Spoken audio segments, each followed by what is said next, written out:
Poco M8 Power diluncurkan di India dengan baterai berkapasitas besar 8000 mAh.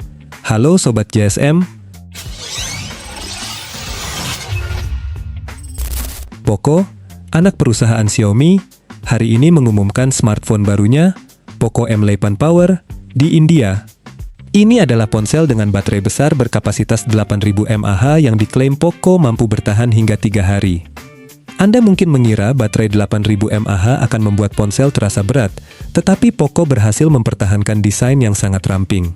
Panel belakangnya terbuat dari plastik, dengan bilah kamera lebar yang membentang di sepanjang lebar ponsel, yang menampung 2 lubang melingkar untuk kamera dan lampu kilat, serta logo Poco.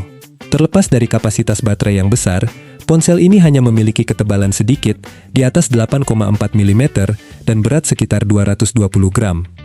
Di bagian depan, Anda mendapatkan panel AMOLED FHD+ 6,9 inci yang berjalan pada 120 Hz dengan kecerahan puncak mencapai 1800 nits dan peredupan PWM 960 Hz untuk mengurangi kelelahan mata dalam kondisi cahaya rendah.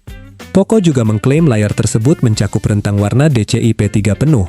Bagian atasnya dilapisi Gorilla Glass 7i dan ponsel ini memiliki perlindungan IP65 terhadap debu dan percikan air ringan. Di dalamnya, Anda mendapatkan chip Snapdragon 4 Gen 4 yang dipasangkan dengan RAM LPDDR4X dan penyimpanan UFS 2.2. Anda mendapatkan dukungan pengisian daya kabel 45 watt dan ponsel ini bahkan dapat mengisi daya balik perangkat lain hingga 22,5 watt. Di bagian belakang, Anda mendapatkan kamera utama 50 megapiksel, sementara kamera 8 megapiksel menangani selfie. Keduanya mampu merekam video hingga resolusi 1080p.